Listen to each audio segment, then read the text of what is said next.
Imagine you walk into your room, and instead of feeling calm, you feel instantly overwhelmed. Your eyes don't know where to land. Your brain is firing in 10 different directions at once. You feel tired, and you haven't even done anything yet. Sound familiar?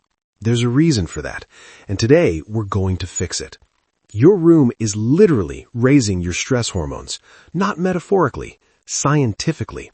The stuff around you, every object, every pile, everything you haven't dealt with, is quietly taxing your brain every single second you're in that space. But here's the good news. There is a 10-second test, one single question that can cut through all of that mental noise. It's called the replacement test, and once you use it, you'll never look at your belongings the same way again. So what exactly is the replacement test? How does it work? And why does something so simple have such a powerful effect on your brain's ability to focus? Stay with me, because the science behind this is genuinely fascinating. Every single day, whether we realize it or not, we walk through spaces filled with objects that make quiet demands on our attention. Each item is a small, unfinished thought. I should deal with that. What am I doing with this? Multiply that by 50 things in a room, and your brain is already exhausted before 9 a.m. This is what mental clutter actually looks like inside your head. It's not dramatic. It's quiet. It's the constant low-level processing your brain does when your environment is disorganized, and it is costing you energy that you could be using to think clearly, make better decisions, and actually build the life you want. Cortisol is your body's primary stress hormone. In the right situations, it's useful. It helps you respond to danger, stay alert in a crisis. But the problem is, your brain cannot easily tell the difference between "there's a lion chasing me" stress and "I'm surrounded by too much stuff" stress. Research shows that visual clutter, the kind you find in messy rooms and overloaded spaces, directly elevates cortisol levels. And when cortisol is elevated, your brain shifts into a kind of survival mode. It becomes reactive instead of thoughtful, impulsive instead of strategic. Multiple studies have confirmed this. Researchers at Princeton University found that physical clutter competes for your attention, reducing performance and increasing stress. Another study found that women who described their homes as cluttered had significantly higher cortisol throughout the day than those who described their homes as restful. Your brain has a limited capacity for attention. Think of it like RAM on a computer. When your visual environment is full of stuff, each object sends a tiny signal to your brain's attention center. It's not a scream, it's a whisper. But 1,000 whispers become a deafening noise. By the time you sit down to do your most important work, whether that's building a business, studying, writing, or creating, your brain's focus energy is already partially drained, and you didn't even know it was happening. You just thought you were being lazy. You weren't. Your environment was quietly robbing you. This is the fundamental difference between a brain in a clean environment versus a brain in a cluttered one. One is free to focus, create, and make powerful decisions. The other is stuck in a loop of low-level processing, managing background noise, instead of doing the real work. Think of clutter as an invisible cognitive tax. Every object you don't need, don't love, and don't use is charging your brain a small fee every single day. And unlike financial taxes, you never see an invoice. You just feel it as brain fog, fatigue, and that nagging sense that you can never fully concentrate. So what do we do about it? We don't need to become monks. We don't need to throw everything away. We need one simple, repeatable mental tool that helps us make clear decisions about what stays and what goes. Enter the replacement test. Here's the mindset shift I want you to make right now. Minimalism is not about having less for the sake of less. It's not about living in an empty white room and being miserable. It's a brain performance strategy. It is a weapon for cognitive clarity. And the people who figure this out early gain a massive mental advantage. Mental space is not a metaphor. It's a real neurological resource.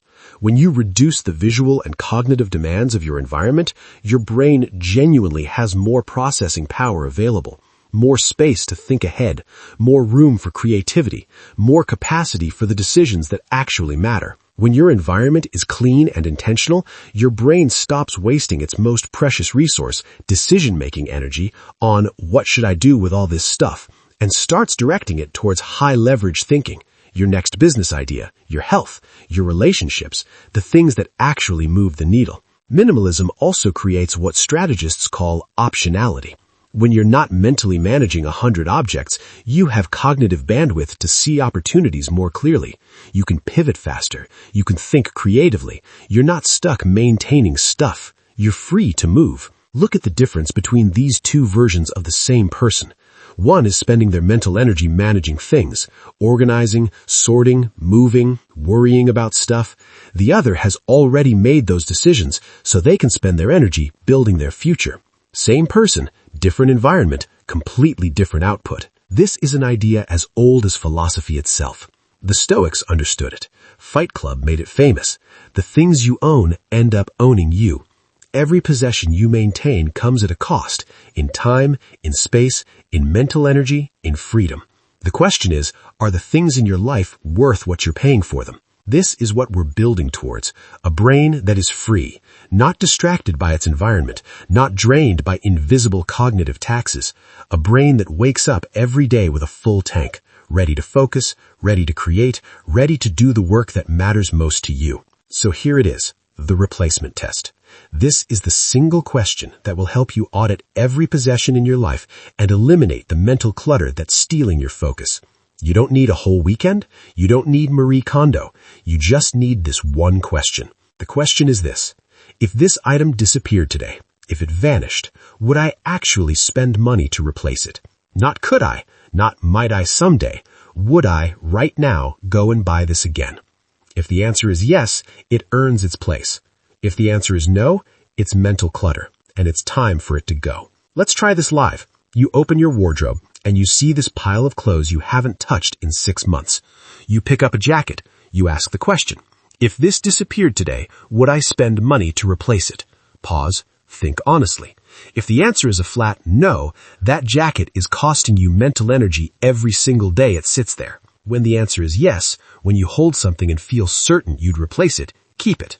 That item deserves to be in your space. It's earning the mental real estate it occupies. It's not clutter. It's a tool, a joy, a necessity. It passes the test. And when the answer is no, when you hold something and realize, honestly, that you wouldn't go and buy it again, that's your permission to let it go. Not guilt, not, but what if? A clear, rational decision backed by your own revealed preferences. You wouldn't spend money on it, so why are you spending brain space on it? You can apply the replacement test to every room in your home. Your bedroom, your living room, your home office, your kitchen drawers full of gadgets you bought once and never used again. One item at a time, one question each time.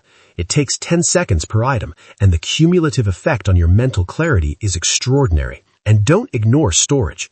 Most people's garages, attics, and spare rooms are where things go to hide, but they don't stop costing you. Just knowing they're there, the unorganized boxes, the things you might need someday, is a low-grade cortisol drip. The replacement test works here too, maybe even more powerfully. And here's a bonus level. The replacement test works on digital clutter too. Apps you haven't opened in months, files clogging your desktop, subscriptions you've forgotten about, browser bookmarks from 2019. Every piece of digital noise creates the same cognitive friction as physical clutter. Ask the question: if it disappeared, would you pay to get it back? No? Delete it. This is the moment that makes it all worth it. When you clear even one corner, one drawer, one surface, your brain immediately notices the difference. It doesn't feel cluttered anymore. There's room to breathe, room to think. That sensation of mental spaciousness, that's your cortisol dropping. That's your focus returning. The goal isn't zero. The goal is intentional. You're not trying to live with nothing. You're trying to keep only the things that genuinely earn their place, your minimum effective set, the tools that actually serve your goals. Everything else, mental tax. Everything you keep should be something you'd choose again. And here's where the real advanced player takes this. The replacement test isn't just for physical things. You can apply it to commitments, habits, even relationships. If this obligation disappeared from my calendar, would I add it back? If this habit disappeared, would I rebuild it? Powerful questions create powerful clarity. When you apply the replacement test consistently, something deeper happens than just having a cleaner room. You start to become someone who only keeps what they truly value, someone intentional about their environment. That identity shift from unconscious consumer to deliberate curator changes how you show up in every area of your life. Let me give you a simple framework for applying this. After the test, every item in your home falls into 3 categories. First, things you would definitely replace. Keep these, they serve you. Second, things you're unsure about. Put them in a maybe box for 30 days. If you don't reach for them, you have your answer. Third, things you would not replace. Release them now. The 30-day maybe box is a technique used by minimalists worldwide. If you're not ready to decide, put the item in a box and seal it. Date it. If you open that box again in 30 days because you genuinely needed something inside, keep it. If you forget it exists, you have your answer. This removes emotional attachment from the equation. This doesn't have to be a one-time spring clean. The most powerful version of this is making the replacement test a monthly habit. Once a month, do a 15-minute audit. Walk through your space. Ask the question for anything that feels off or out of place.